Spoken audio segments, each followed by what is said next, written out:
Pak Adian, silakan. Ya, ini emang harus kita setujui ya. Karena memang nggak masuk di akal. 63 km 1 tahun. Jalan, kita mau bangun apa? Enggak, kalau jalan jembatan ini 12,48 triliun, 63 km, 4342, 1606 dan sebagainya, itu memang kecil sekali. Jadi pemimpinan mau kita putar-putar ya nggak bakal dapat dapilnya. Bentar. Ya artinya biar Pak Adian selesai dulu. ya, Bentar. artinya memang pengurangan 80 triliun ini dampaknya kemana-mana. Tapi kalau sebagai menteri siap mengambil tanggung jawab terhadap, misalnya kita bicara kalau sumber daya air ini 10,7 triliun, terus kita mau bicara tentang ketahanan pangan sementara rehabilitasi jaringan irigasi cuma 16.000 hektar dari sekian banyak yang lain, ya memang tidak akan tercapai. Jadi kalau menurut saya, ya teman-teman di DPR harus rela nggak buat apa-apa buat dapilnya, ya jadi pembohong lah setahun, tidak mampu menepati janji-janjinya. Kira-kira begitu pimpinan. Karena memang tidak ada yang bisa itu kotak-katik. Ini saya baca dari tadi nih. Apa yang mau kita kotak-katik ini? Nggak ada lagi. Kita pindah jadi jembatan gantung, jalan nggak terbangun. Kita pindah jadi yang lain tidak terbangun. Tapi kalau memang tidak bisa dirubah lagi, angka ini ya ketok aja. Toh yang akan bertanggung jawab nanti pemerintahan secara keseluruhan ketika rakyat tidak dapatkan bantuan apa-apa di bawah. Ketika jalan tidak terbangun, irigasi tidak terbangun, ketahanan pangan terganggu dan sebagainya. Ya usul saya ketok-ketok lah, tapi teman-teman juga harus rela. Toh ini sudah pemerintahan yang kita sepakati toh. Apapun resikonya kita terima. Terima kasih. Baik, sebentar teman-teman, gini supaya pemahaman kita sama dulu. Soalnya nanti kalau pemahamannya tidak sama, nanti kita yang sudah mengerti jadi seolah-olah tidak paham. Ini kan repot kita nih. Jadi maksud saya begini Pak Adian, pagu indikatif itu kewenangan penuh pemerintah Pak. Di pagu indikatif itu, ya itu sudah pakem itu. Makanya ada namanya surat dari, ada impresnya.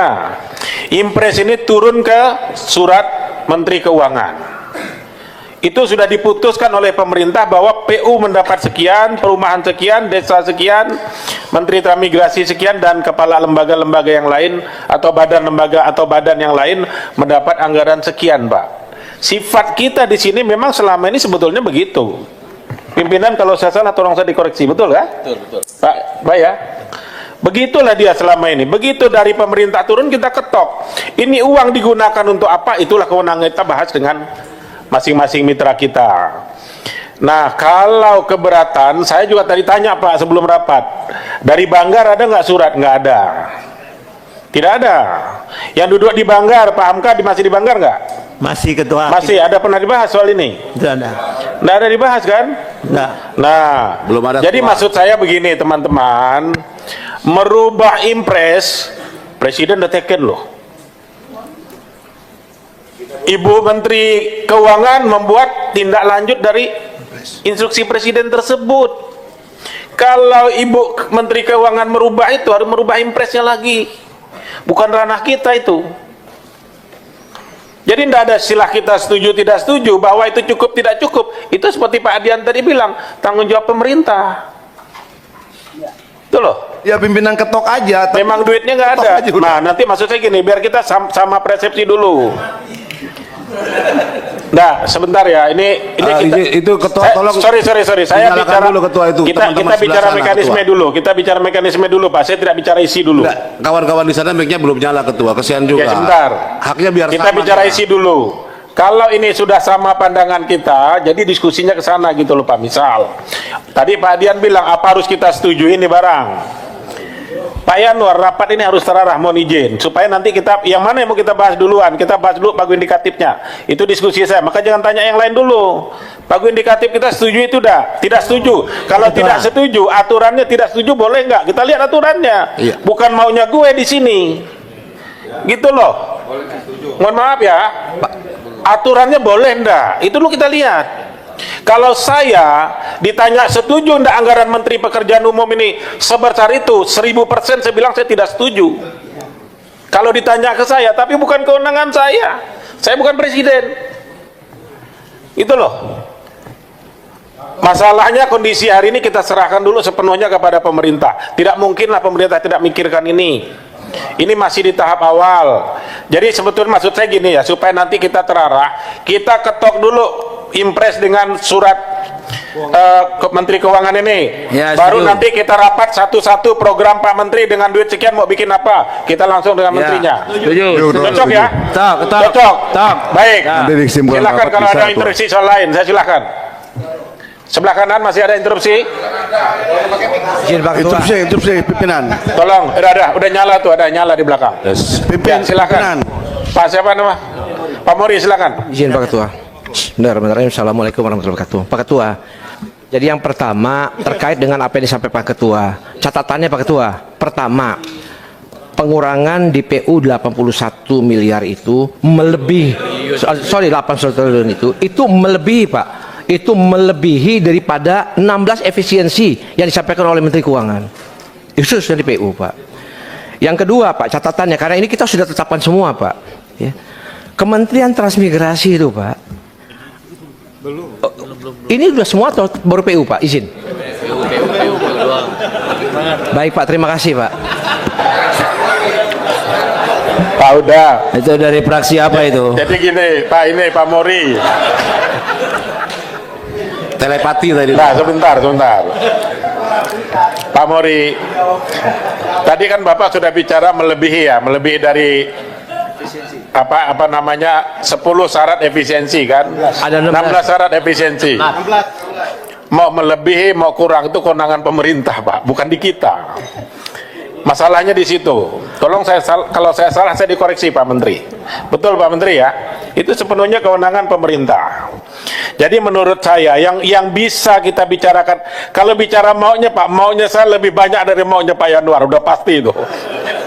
Kurang nih Pak, susah kita. Iya, halo teman-teman, selamat datang lagi di channel ini. Salam inspirasi, salam NKRI harga mati.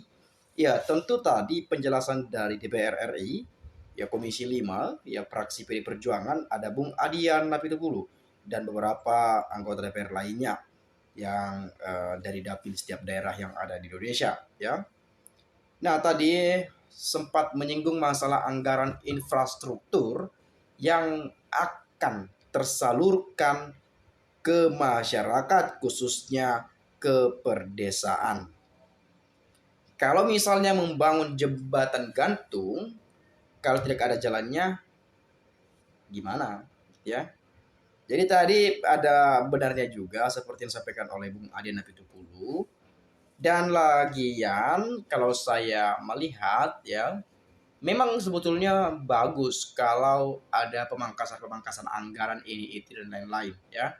Karena barangkali ada kebocoran-kebocoran ya, penyalahgunaan anggaran dan seterusnya. Tapi ini harus fair sebetulnya bahwa memang kalau kita mengakui ada juga infrastruktur misalnya masuk ke desa ini itu dan lain sebagainya, pembangunan jalan ini itu dan lain-lain. Di kampung saya ya, ini kampung saya saja nih ya, 5 tahun jalan nggak bagus-bagus, bayangin aja dulu 5 tahun lebih bahkan ya, nggak bagus-bagus tuh jalannya. Jadi artinya meskipun anggaran besar keluar atau diberikan pusat kepada setiap daerah, ke desa-desa dan seterusnya, itu belum tentu sampai ke tangan masyarakat, belum tentu dibangun di sana. Jalan misalnya, bahkan jalan di kampung saya kemarin itu berlubang-lubang tuh. Ya, kalau hujan datang bisa tuh buat ikan lele tuh ke dalam tuh, kita buat kolam aja tuh di tengah jalan tuh. Bisa ya. Nah, lalu kemudian inilah yang menjadi sebuah evaluasi bahwa ketika memang niatan para anggota dewan kita yang duduk di gedung DPR ini sekarang memperjuangkan hak rakyat misalnya. Tapi bagus juga seperti yang disampaikan tadi ya, kalau mau yang nggak mau ya kita harus siap berbohong ya. Dan kalau kita melihat memang kenapa untuk meminimalisir anggaran atau keuangan negara ini, kenapa tidak gaji pensiun DPR saja yang diberhentikan? Kita tahu dengan jelas ya, DPR hanya menjabat 5 tahun, itu dapat gaji pensiunan sampai beberapa mungkin sampai kiamat kali ya, sampai dia meninggal ya, dan dapat rumah ini ya, fasilitas ini itu dan lain-lain, dan seterusnya dan seterusnya. Nah, lalu kemudian kita beralih misalnya kepada para menteri di kabinetnya Pak Prabowo misalnya. Berapa menteri di sana dengan berbagai wakil menteri semuanya. Fasilitasnya dari harga mobilnya, dari misalkan rumah dinasnya, dari fasilitasnya dan seterusnya. Kenapa nggak itu aja yang dipotong, dipangkas juga gitu ya? Gaji menterinya dipangkas juga tuh misalnya. Kalau untuk siapa yang benar-benar bekerja untuk rakyat, bukan untuk gaji, bukan untuk kepentingan pribadi atau kepentingan-kepentingan lainnya. Itu satu yang harus kita cermati juga. Tapi kan coba saya melihat ya bagaimana sudut pandang penilaian dari teman-teman kita di video ini. Saya coba baca satu persatu dan saya akan mengulas dan meneruskan logika berpikirnya nantinya kepada Anda dan pemirsa semua. Kocak nih ketua, buat apa ada rapat, buat apa DPR Komisi 1 sampai 1000? Jika pada intinya harus setuju semua program pemerintah biarpun nggak masuk akal. Nah ini ketua DPR-nya agak-agak kacau juga sih sebetulnya kalau kita tadi melihat. Ya saya sudah mengerti. Jadi seolah-olah beliau memaksakan untuk mengetuk. Padahal banyak anggota yang tidak setuju. Ya, biar katanya kalau ini dibahas terus nggak kelar-kelar nih. Gimana mungkin kalau banyak yang tidak setuju mau dipaksakan diketuk? Sampai tadi Bung Aryan bilang, ya sudah kalau mau ketuk saja lah. Tapi kita harus tanggung dengan segala risiko. Dan nanti ketika rakyat menuntut, ketika rakyat ini itu, ya kembali ke dalam pemerintahan ini. Ya seperti itu kira-kira poin yang saya dapatkan ya. Jadi harus ada kesepakatan. Kalau misalkan anggota DPR yang lainnya tidak setuju untuk diketuk palu, untuk disahkan misalnya, ya jangan dong ya. Mau diketuk-ketuk aja gitu kan. Tadi kan agak sempat ribut juga tuh ya. Oke, lalu kemudian yang di belakang ketua asik banget main HP-nya. Ya, ibu tadi ya kelihatan banget tuh, nggak tahu chatan sama siapa atau nyatat apa ya. Gitu itulah teman-teman DPR kita di sana ya. Ada yang main HP, ada yang ngomong bantah-bantahan, ada yang sibuk main HP, ada yang ini itu dan lain-lain. Tapi kita nggak tahu apa isi HP-nya itu, chatan atau apa, kepentingan-kepentingan lain kita nggak tahu juga ya. Imbas dari makan bergizi gratis, satu persatu anggaran kena pangkas. Ya, mending bekukan tuh. Ya, itu apa namanya? IKN itu kan artinya kan kita nggak tahu sampai kapan tuh. Ya, DPR kali kalau dipindahkan ke sana nggak bakal mau kayaknya. Ya, itu harus perlu juga tuh. Dan masalah mobil menteri misalnya, fasilitas menteri segala macam, pangkas juga tuh ya, pangkas juga. Biar adil, biar fair. Ya. Demi memenuhi program andalan Prabowo yaitu makan gratis, banyak yang dikorbankan. Kalau Adin bicara, kelagapan semua. Banyak engineer nganggur ya. Sangat betul efisiensi yang sembarangan. Coba kita lihat saja nanti roda pembangunan dan perekonomian akankah masih berputar, mengerjakan apa ketika tidak ada dananya. Korupsi no yang harus disikat. Dihukum mati itu undang-undang perampasan aset segera digodong, mateng dan disahkan. Ya bukan masalah pangkas memangkas anggaran ini sebetulnya. Ya untuk meminimalisir, untuk meminimalkan anggaran itu memang turun ke masyarakat. Kalau ada koruptor, korupsi yang ketahuan langsung sikat aja, campakkan aja kan tertibkan misalnya, atau hukum mati aja seperti negara-negara yang lainnya. Itu, tapi sulit juga bagi Indonesia karena kita berpatokan hak asasi manusia, kemanusiaan yang adil dan beradab ini itu. Jadi kita seolah-olah kayak semacam melindungi penjahat juga sebetulnya. Ya. Ini kejadian-kejadian juga nih di Indonesia. Kadang-kadang kita dibegal, kita melawan karena apa namanya? Bela diri, malah kita yang jadi tersangka. Ada tuh beberapa tahun lalu ya kasus-kasus seperti itu ya. Karena tuh viral tuh sempat tuh di TikTok tuh kalau nggak salah tuh di Facebook atau di mana tuh saya lihat tuh. Itu ada kejadian tuh ya Saya lupa daerahnya daerah mana ya. Jadi tersangka. Padahal ya niatnya membela diri daripada gue yang mati mending lu yang mampus gitu ya. Tapi kita yang jadi tersangka ini agak-agak gimana gitu ya. Ada tuh kalau nggak salah tuh. Tapi kalau saya salah ya saya minta maaf ya. Tolong dikoreksi ya. Seingat saya sih ada ya. Nah, kemudian dampaknya petugas pintu air dinas PU dirumahkan menuju swasembada pangan hanya mimpi. Bung Adian, tolong diperjuangkan anggaran PUR, masalah perawatan jalan dan jembatan yang rawan akan rusak dan mengakibatkan keselamatan orang pengguna jalan dan jembatan. Pak Adian dan PDIP sekarang yang masih berpikir dengan akal sehat, anggaran preservasi jembatan tidak masuk akal jadi nol. Padahal jembatan butuh perawatan setiap tahunnya. Dampaknya sangat besar Pak Menteri. Ya, kalau pengangguran, ya kalau pengurangan anggaran PUR ya yang sangat besar hampir 80 triliun. Ini memang dipangkas sampai 80 triliun ya teman-teman ya, luar biasa besarnya. Dan kita nggak tahu ini kenapa seharusnya sebanyak itu gitu ya. Dan bahkan ada yang dinolkan, ada yang sekian-sekian. Ada belum yang masalah apa Menteri Perumahan itu siapa, Marwar Sirait yang menangani kasus-kasus rumah ini ya. Itu lagi ya nggak tahu kedepannya seperti apa bangsa ini ya. Ya tolonglah misalnya ya diteliti lagi lah lebih lanjut gitu ya. Jangan asal-asal membuat kebijakan ini itu dan lain-lain. Ya ini juga DPR ini ya harus betul-betul memperjuangkan hak rakyat sebetulnya. Ya kalau memang agar tidak bocor, agar tidak disalahgunakan anggarannya, takut ada mafia korup-korup itu ya udah. Ya satu-satunya untuk memberantas korupsi, untuk mensikat habis gitu ya. Langsung aja tuh sahkan undang-undang perampasan aset, hukum mati koruptor, udah selesai tuh. Orang-orang pasti takut tuh koruptor.